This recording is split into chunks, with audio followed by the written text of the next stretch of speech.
എല്ലാവർക്കും നമസ്കാരം. നമ്മുടെ ഇഷ്ടപരമ്പരയുടെ വരാൻ പോകുന്ന ചില വിശേഷങ്ങളിലേക്ക് ഏവർക്കും സ്വാഗതം. അങ്ങനെ നമ്മൾ ഇന്നത്തെ എപ്പിസോഡിൽ കാണുകയുണ്ടാവും, ബാലനാണെങ്കിൽ നമ്മുടെ ആകാശിനെ വിളിച്ച് ശാസിക്കുന്നതൊക്കെ. അപ്പോൾ ബാലൻ ആകാശിനെ വിളിച്ചിട്ട് പറയും, നീ എന്ത് ഭാവിച്ചായി നടക്കുന്നത്? ഇങ്ങനെ കുടിച്ചു കൂത്താടി ഈ വീട്ടിൽ താമസിക്കാനൊന്നും ഞാൻ സമ്മതിക്കില്ല എന്ന് പറയാം. ഇവിടെ നീ മാത്രമല്ല താമസിക്കുന്നത്, മറ്റു പലരും ഉണ്ട്. ഇപ്പം തന്നെ ധർമ്മൻ്റെ കല്യാണം കഴിഞ്ഞ് മറ്റൊരു കുടുംബത്തിൽ നിന്ന് വന്നൊരു പെൺകുട്ടിയുണ്ട്. അവർക്കൊക്കെ ഇവിടെ ഒരു ബുദ്ധിമുട്ടാണ് നീ ഈ രീതി പെരുമാറുന്നതെന്ന് പറഞ്ഞു കഴിഞ്ഞാൽ ഇനി നിന്നെയും വെച്ചുകൊണ്ട് ഞാൻ ഈ കുടുംബത്തിൽ മുന്നോട്ട് പോകത്തില്ല എന്നൊക്കെ പറയണേ. അപ്പം ആകാശം പറയും, എൻ്റെ ഈ അവസ്ഥയ്ക്ക് കാരണവും നിങ്ങളെല്ലാവരും തന്നെയാണ് എന്ന് പറയാം. എന്തവസ്ഥ? സ്വയം അധ്വാനിച്ച് ജീവിക്കാൻ കഴിയില്ല, എന്നിട്ട് മറ്റുള്ളവരുടെ തലയിൽ കുറ്റവും ഇട്ട് ഒന്നും ചെയ്യാതെ ഇങ്ങനെ നടക്കുന്നതിനെ അഹങ്കാരം എന്നാണ് പറയുന്നത്. എന്നിട്ട് ആരെങ്കിലും എന്തെങ്കിലും പറഞ്ഞു കഴിഞ്ഞാൽ അതിൻ്റെ വിഷമമൊന്നും പറഞ്ഞ് കുടിച്ചു കൂത്താടി നടന്നാൽ മതിയല്ലോ. ഇങ്ങനെയൊക്കെയാണ് ജീവിച്ചിരുന്നെങ്കിൽ ഇന്ന് ഈ കാണുന്ന ബാലനും ഇങ്ങനെ നശിച്ചു പോകത്തേ ഉണ്ടായിരുന്നുള്ളൂ. നീക്ക് ഇന്ന് എൻ്റെ മുന്നിൽ നിന്ന് ഇങ്ങനെ സംസാരിക്കാൻ ഒതുക്കി നിൽക്കത്തില്ലായിരുന്നു എന്നൊക്കെ ബാലനും അവനോട് പറയും കേട്ടോ. ഇതെല്ലാം കേൾക്കുമ്പോൾ ആകാശിന് ഭയങ്കരമായിട്ട് ദേഷ്യം വരികയാണ്. ഞാനൊരു കാര്യം തീർത്തു പറഞ്ഞേക്കാം, നിന്റെ ഈ സ്വഭാവം കാരണം ഇവിടെ ധർമ്മൻ്റെ ജീവിതത്തിൽ എന്തെങ്കിലും പ്രശ്നം വന്നാൽ അവരായിരിക്കില്ല ഇവിടെ നിന്ന് ഇറങ്ങിപ്പോകുന്നത്. അതിനു മുന്നേ നിന്നെ ഞാൻ ഈ വീട്ടിൽ നിന്ന് ഇറക്കി വിടും. പിന്നെ നിനക്ക് മുന്നിൽ ഈ പടിവാതിൽ തുറന്ന് വെക്കുകയല്ല എന്ന് തീർത്തു പറയാം. ഇതെല്ലാം കേൾക്കുമ്പോഴത്തേക്കും ആകാശിന് ദേഷ്യം വരിക. ഞാൻ കാരണം ഇവിടെ ആർക്കും ഒരു ബുദ്ധിമുട്ടും ഉണ്ടാക്കാൻ പോകുന്നില്ല എന്ന് ആകാശ് ബാലനോട് പറയട്ടോ. അപ്പം ബാലൻ പറയും, നീ കാരണം ഇപ്പം ഇവിടെ മുഴുവനും ബുദ്ധിമുട്ടുകളാണ്. നിനക്ക് ഉത്തരവാദിത്തോടെ ഒന്നും ചെയ്യാനും കഴിയില്ല. എന്നിട്ട് സ്വന്തമായിട്ട് എന്തെങ്കിലും ചെയ്യണമെന്ന് വലിയ വാശിയുണ്ട്. എന്നാൽ 10 പൈസ കയ്യിലുമില്ല. മറ്റുള്ളവരുടെ കയ്യിലെ കാശ് കണ്ട് ജീവിക്കാനിരുന്നാലേ നിന്നെ പോലെ ഇങ്ങനെയായി പോകും എന്ന് പറഞ്ഞാൽ ബാലൻ അങ്ങ് കയറി പോവാണ് കേട്ടോ. അപ്പം ബാലൻ പറഞ്ഞ വാക്കുകളൊക്കെ വീണ്ടും ആകാശിന് വേദനയാണ് നൽകുന്നത്. ഒരു രീതിയിലും തന്നെ അച്ഛൻ മനസ്സിലാക്കുന്നത് മാത്രമല്ല, തന്നെ ഒരു തീരെ വിലക്കുറച്ച് കാണുകയാണ് ചെയ്യുന്നത് എന്നൊക്കെ ബോധ്യം വരിക. അപ്പോൾ ആകാശിന് ഒരുപാട് സങ്കടം വരികയാണ്. അതേസമയം നമ്മുടെ സുകന്യാണെങ്കിൽ ഇവിടെ നടക്കുന്ന ഈ കാര്യങ്ങളൊക്കെ അപ്പം രാജശ്രീനെ അറിയിക്കുന്നുമുണ്ട്. അപ്പോൾ രാജശ്രീ പറയും, ഇത് നമുക്ക് കിട്ടിയ ഒരു കച്ചിത്തുരുമ്പ, നീ ഇതിൽ പിരിച്ച് കയറണം. അവിടുത്തെ പ്രശ്നത്തെ നീ ആളി കത്തിക്കണം. അവസാനം ആകാശിനെ വീട്ടിൽ നിന്ന് ഇറക്കി വിടുന്ന അവസ്ഥ വരെ വരണം. അങ്ങനെ വന്നു കഴിഞ്ഞാൽ ഉറപ്പായിട്ടും ആകാശ് അച്യുതേട്ടൻ പറയുന്നത് പോലെ അച്യുതേട്ടൻ്റെ കൂടെ നിൽക്കും.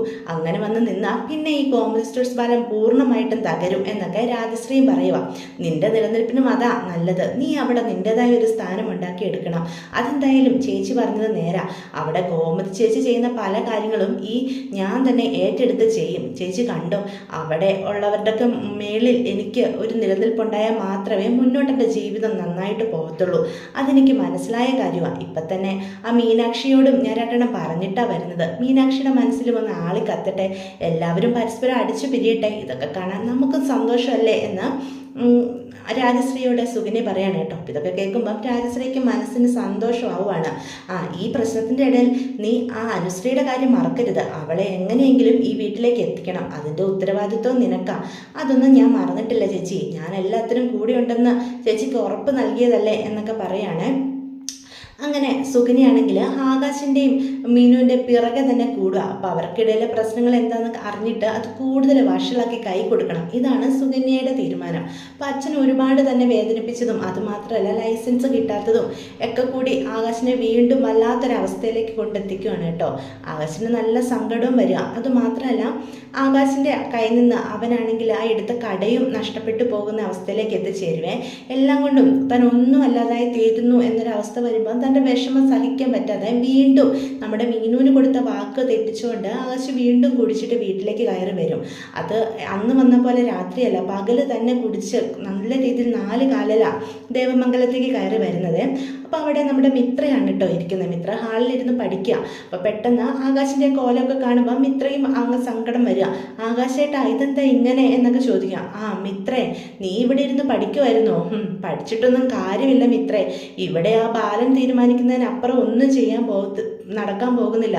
ഗോമതി സ്റ്റോഴ്സ് ബാലനെ നീ പോലീസാവുന്നൊന്നും ഇഷ്ടമല്ല. അതുകൊണ്ട് നീ എന്തൊക്കെ പഠിച്ച് എവിടെയൊക്കെ കയറിയാലും അതെങ്ങനെയെങ്കിലും മുടക്കി അയാൾ കൈ തരും. അയാളെ മറികടന്ന് ആരും ഒന്നും ആകുന്നത് ഗോമതി സ്റ്റോഴ്സ് ബാലന് സഹിക്കാൻ പറ്റില്ല.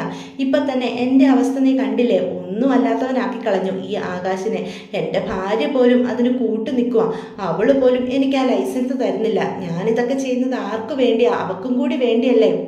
എൻ്റെ മീനുവിനെ നന്നായിട്ട് നോക്കാൻ വേണ്ടിയിട്ടല്ലേ ഞാനിതെല്ലാം ചെയ്യുന്നത്. എൻ്റെ കഴിവ് ഒന്ന് പ്രകടമാക്കാനൊരു അവസരം പോലും അവർ തരുന്നില്ല എന്ന് പറഞ്ഞ് അവിടെ നിന്ന് മിത്രയോട് സംസാരിക്കുകയാണ് കേട്ടോ. അപ്പം മിത്രയ്ക്കും സങ്കടം വരിക. ആകാശേട്ടൻ എന്താ ഇങ്ങനെ തുടങ്ങുന്നത് എന്നൊക്കെ മിത്ര ചോദിക്കുക.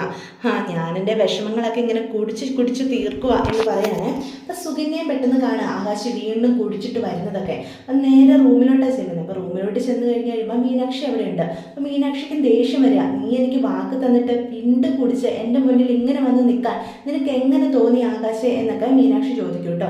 അപ്പോൾ പറയും, നീ ഒറ്റ ഒരുത്തി കാരണമാണ് എനിക്ക് ഈ അവസ്ഥ വന്നത്. എല്ലാവർക്കും തൃപ്തിയായല്ലോ.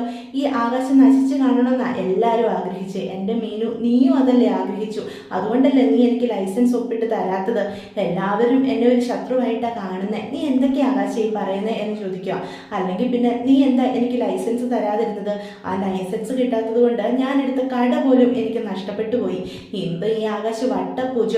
എന്താണോ ഗോമതി സ്റ്റോഴ്സ് ബാലൻ ആഗ്രഹിച്ചത് അതുപോലെ ഒന്നുമല്ലാതെ ആയി തീർന്ന ആകാശ ഇന്നിവിടെ നിൽക്കുന്നത്. ഇപ്പം എല്ലാവർക്കും സന്തോഷമായല്ലോ എന്നൊക്കെ ചോദിക്കാം. അപ്പം മീനാക്ഷി പറയും, നീ എന്താ വിചാരിച്ച ഇങ്ങനെ തുടങ്ങുന്നത്? ആര് നശിച്ചു കാണണമെന്നാ ഈ പറയുന്നത്? നീ നന്നായി കാണണമെന്നല്ലേ ഈ വീട്ടിലെല്ലാവരും ആഗ്രഹിക്കുള്ളൂ. നിന്റെ അച്ഛനും അമ്മയും ശരിക്കും പാവമാ. നീ നന്നായിട്ട് കാര്യപ്രാപ്തിയോടെ എല്ലാ കാര്യങ്ങളും ചെയ്തു തീർക്കാനല്ലേ ബാലച്ചൻ ഓരോന്നൊക്കെ പറയുന്നത്. അല്ലാതെ നീ എന്തിനാ ഇതൊക്കെ ഇങ്ങനെ തിരിച്ച് വ്യാഖ്യാനിക്കുന്നത് എന്നൊക്കെ ചോദിക്കാം. നീ ഒന്നും പറയണ്ട മീനു. നിന്റെ സ്വന്തം അച്ഛനും ഞാനും കൂടി നിന്റെ പേരിൽ ഒരു കട തുടങ്ങാൻ പോവാന്ന് അറിഞ്ഞിട്ട് പോലും അതെല്ലാം മുടക്കി ഇപ്പം ഗോമതി സ്റ്റോഴ്സ് ബാലൻ്റെ കൂടെ നിന്നവളല്ലേ നീ. നിനക്കും എന്നെ മനസ്സിലായിട്ടില്ല. ഞാൻ സ്നേഹിച്ച എന്നെ പ്രണയിച്ച എൻ്റെ മീനുവേ അല്ല ഇപ്പോൾ ഈ ദേവമംഗലത്തുള്ളത്. ഇവിടുത്തെ മരുമകൾ മാത്രമല്ലേ. ഈ ആകാശിൻ്റെ ഭാര്യയായിട്ട് ചിന്തിക്കാൻ നിനക്കിപ്പോൾ സാധിക്കുന്നില്ല എന്നൊക്കെ പറയാണ്. അപ്പം സുകന്യ ഇതെല്ലാം ഒളിച്ചു വന്ന് വാതിക്കൽ വന്ന് നിന്ന് കേൾക്കുന്നുണ്ട് കേട്ടോ. അവരുടെ റൂമിൻ്റെ വാതിക്കൽ നിന്ന് ഒളിച്ചു നിന്നാട്ടോ കേൾക്കുന്നത്. അപ്പം സുകന്യക്ക് മനസ്സിലാവുക ആകാശിൻ്റെ മീനുവിൻ്റെ ഇടയിൽ പ്രശ്നങ്ങൾ രൂക്ഷമാകുന്നുണ്ട്. ഇതെങ്ങനെയെങ്കിലും ആളി കത്തിക്കണം എന്നൊക്കെ പറയാം. അപ്പം സ്വന്തമായിട്ട് എന്തോ കട എന്തോ തുടങ്ങാൻ ആകാശ് തീരുമാനിച്ചിട്ടുണ്ടായിരുന്നു. അതിന് മുടക്കം നിൽക്കുന്നത് മീനാക്ഷിയാണ് എന്നൊക്കെ സുകന്യയുടെ മനസ്സിലും ഇങ്ങനെ തോന്നുവാണ് കേട്ടോ. ഇന്നും കുടിച്ചിട്ട് വന്ന കാര്യം എന്തായാലും ആ ബാലേട്ടനോട് പറയണം. ഇതിവിടെ കിടന്ന് ആളി കത്തട്ടെ. ഈ വീട്ടിലുള്ളവരുടെയൊക്കെ മനസ്സമാധാനം അങ്ങ് കളയട്ടെ. അതിനിടയിൽ ഈ സുകന്യ ഇവിടുത്തെ ഭരണവും എൻ്റെ കൈകളിൽ നേടിയെടുക്കും എന്നൊക്കെ സുകന്യ മനസ്സിലിങ്ങനെ പറയാണ് കേട്ടോ. അപ്പം അന്ന് വൈകുന്നേരം നമ്മുടെ ബാലൻ വരുമ്പോൾ തന്നെ സുകന്യ ബാലൻ്റെ അടുത്തേക്ക് ചെല്ലുകയാണ്. എന്താ സുകന്യ, എന്നെ കാത്തു നിന്നതാണോ? എന്തെങ്കിലും പറയാനുണ്ടോ എന്നൊക്കെ ബാലൻ ഇങ്ങനെ ചോദിക്കും. അപ്പം പറയും, അത് ബാലേട്ട ഒരു കാര്യം പറയാൻ തന്നെയാണ് ഞാൻ നിന്നത്. കഴിഞ്ഞ ദിവസം ബാലേട്ടൻ എനിക്ക് ഉറപ്പ് തന്നതാ ആകാശിനി കുടിച്ചിട്ട് വന്ന് ഇവിടെ ബഹളമൊന്നും വെക്കുകയായിരുന്നു. ഒരു മദ്യപാനിയുള്ള വീട്ടിൽ ജീവിക്കാൻ എനിക്ക് ഒട്ടും താല്പര്യമില്ലെന്ന് ഞാൻ ബാലേട്ടനെ അറിയിച്ചതുവാ. അതിനിപ്പോൾ എന്താ ഉണ്ടായത് എന്ന് ചോദിക്കാം. എന്നിട്ടാണോ ആകാശ് ഇന്നും കുടിച്ചിട്ടാണ് വന്നത്. കുടിച്ചിട്ട് വന്ന് മീനാക്ഷിയോടൊക്കെ നല്ല ബഹളമായിരുന്നു. ഇതൊന്നും ബാലേട്ടൻ അറിയുന്നില്ല.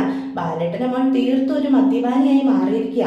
ഞാൻ എൻ്റെ കണ്ണുകൊണ്ട് കണ്ട കാര്യം ബാലേട്ടനോടങ്ങ് പറഞ്ഞേ ഉള്ളൂ. ചിലപ്പം ഈ വീട്ടിലുള്ള ബാക്കിയുള്ളവരൊക്കെ ബാലേട്ടനോട് പറയാതെ മറച്ചു വെക്കും. പക്ഷെ അവരങ്ങനെ ചെയ്യുമ്പോൾ അവിടെ വീണ്ടും ഇതിനൊരു അവസരമായി കാണുകയുള്ളൂ ആകാശ്. പക്ഷെ ബാലേട്ടന് ഇത് അറിയണം. ഈ വീടിൻ്റെ ഗൃഹനാഥൻ എന്ന നിലയിൽ ഈ കാര്യങ്ങളൊക്കെ ഇപ്പോഴേ പറഞ്ഞു നിർത്തേണ്ടത് ബാലേട്ടനാ. അതുമാത്രമല്ല ഇത് ഇനിയും മുന്നോട്ട് ഇങ്ങനെ പോവാണ്. ധർമ്മേട്ടനെ കൂട്ടി ഞാൻ ഈ നാളെ തന്നെ ഈ വീട്ടിൻ്റെ പടി ഇറങ്ങും. ഇതൊന്ന് പറയാൻ വേണ്ടിയാണ് ഞാൻ ബാലേട്ടനെ കാത്തു നിന്നത് എന്ന് പറയണേ. ഇതുകൂടെ കേട്ട് കഴിയുമ്പോഴത്തേക്കും ബാലന് നല്ല ദേഷ്യം വരികയാണ്. അപ്പോൾ ഗോമതി ബാലൻ്റെ അടുത്തേക്ക് ചെല്ലുക. ഞാൻ കേട്ടത് ശരിയാണോ ഗോമതി എന്ന് ചോദിക്കുക. ബാലേട്ടൻ ഇപ്പം അവരുടെ അടുത്തേക്ക് ചെല്ലണ്ട, നമുക്ക് നാളെ സംസാരിക്കാം എന്ന് പറഞ്ഞ് ഗോമതി ബാലനെ പിടിച്ചു വലിച്ചുകൊണ്ട് റൂമിലോട്ട് കയറി പോവാണേ. ബാലന് നല്ല ദേഷ്യം വരിക. ഞാൻ അവന് ഒരു വാണിയും കൊടുത്തതാ. എന്നിട്ടും ഞാൻ പറയുന്ന ഒന്നും കേൾക്കാതെ വീണ്ടും കുടിച്ചു കൂത്താടി ജീവിക്കാനാണ് അവൻ്റെ ഉദ്ദേശമെങ്കിൽ അത് ഈ ദേവമംഗലത്ത് നടത്താൻ ഞാൻ സമ്മതിക്കില്ല. എന്തായാലും അവനെ ഈ വീട്ടിൽ നിന്ന് തന്നെ ഞാൻ ഇറക്കി വിടാനാണ് എൻ്റെ ഉദ്ദേശം എന്നൊക്കെ പറയുവേ. അത് കേൾക്കുമ്പോൾ ഗോമതിക്ക് അങ്ങ് ദേഷ്യം വരും. അപ്പോൾ ഗോമതി പറയും ബാലനോട്, ബാലേട്ടനും ഇങ്ങനെയൊക്കെ പറയാൻ എന്ത് അധികാരമുള്ളത്? നിങ്ങളെല്ലാവരും കൂടി അവനെ വേദനിപ്പിച്ചിട്ടാണ് എൻ്റെ കുഞ്ഞ് ഈ രീതിയിലാവുന്നത്. അവൻ ആ കട തുടങ്ങുന്നതിനും ബാലേട്ടൻ എന്തിനാ ഇങ്ങനെ എതിര് നിൽക്കുന്നേ എന്നൊക്കെ ചോദിക്കുക. ഞാൻ എന്താ എതിര് നിന്നേ? ഞാൻ നിന്നോട് കാര്യങ്ങളെല്ലാം പറഞ്ഞിട്ടും ഇപ്പോഴും നിനക്ക് നിൻ്റെ മകനെ മനസ്സിലാകുന്നില്ലെങ്കിൽ പിന്നെ എനിക്കൊന്നും പറയാനില്ല എന്നൊക്കെ പറയണേ. അപ്പോൾ അതേസമയം പിറ്റേ ദിവസം രാവിലെ കട തുറക്കാൻ വേണ്ടി പോകുമ്പം ഗോമതിനെ വിളിക്കുകയാണ് കേട്ടോ നമ്മുടെ ബാലൻ. അപ്പം രണ്ടുപേരും കൂടി ചെറിയ രീതിയിൽ വഴക്കൊക്കെ ഉണ്ടാക്കിയതുകൊണ്ട് ഗോമതി സങ്കടപ്പെട്ട് ഇങ്ങനെ നിൽക്കുക. അതേസമയം എന്ത് ചെയ്യുന്നു വെച്ചാൽ ഗോമതി വരുന്നതിന് മുന്നേ തന്നെ റൂമിൽ കയറി താക്കോലും അതുപോലെ തന്നെ ബാലൻ്റെ ബാഗും ഒക്കെ എടുത്ത് സുകന്യ കൊണ്ട് ബാലേട്ടൻ്റെ കയ്യിലോട്ട് കൊടുക്കും. അപ്പം ബാലൻ ചോദിക്കും, ഇതെന്നെ സുകന്യ ഇതൊക്കെ കൊണ്ടുവന്നത്? അല്ല, ആരെങ്കിലും കൊണ്ടുവന്നാൽ മതിയല്ലോ ബാലേട്ട, ഈ കുടുംബത്തിൻ്റെ നന്മ മാത്രം ആഗ്രഹിക്കുന്ന ഒരാളാണ് ഞാനെന്ന് ബാലേട്ടന് ബോധ്യപ്പെട്ടില്ലേ, അതുകൊണ്ടൊക്കെ കൂടിയാ ഞാൻ തന്നെ ഇത് കൊണ്ട് തന്നെ എന്ന് ചോദിക്കാം. അപ്പം ബാലേട്ടന് ഇഷ്ടപ്പെട്ടതൊന്നുമില്ല കേട്ടോ കൊണ്ട് തന്നത്, ഗോമതിയാണല്ലോ എന്നും ഈ കാര്യങ്ങളൊക്കെ ചെയ്യുന്നത്. എന്നാൽ പോലും സുകന്യ ഇനി വെറുപ്പിക്കുണ്ടെന്ന് കരുതി ബാലൻ കയ്യിൽ നിന്നത് മേടിക്കുകയാണ് കേട്ടോ. അപ്പോൾ സുകന്യക്ക് സന്തോഷമാകുക, ഈ ഗോമതി ചേച്ചിയുടെ സ്ഥാനം തന്നെ ഞാനിവിടെ കയ്യേറും.